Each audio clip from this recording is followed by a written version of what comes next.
Networking. Now, networking's vast and it's complex, and to be honest, probably deserves its own course. Well, about that, it's got one.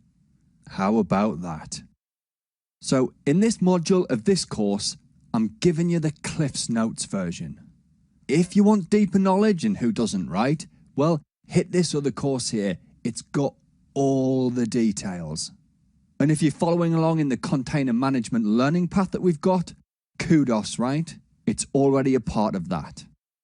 Anyway, here's the plan for now.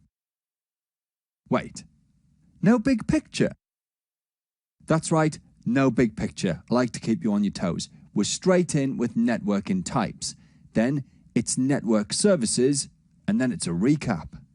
But remember, we're scratching the surface here, right? Enough to get you going. Get over to the full Docker networking course for the gory technical details. Now then, if you're studying for the Docker Certified Associate exam, we're going to nail these objectives. And they're all from Domain 4 networking. So, create a Docker bridge network for a developer to use for their containers. Publish a port so that an application is accessible externally. Identify which IP and port a container is externally accessible on. Describe the different types and use cases for the built-in network drivers, and deploy a service on a Docker overlay network. Now, we're going to cover more than that. These are just the bits from the exam. Let's go.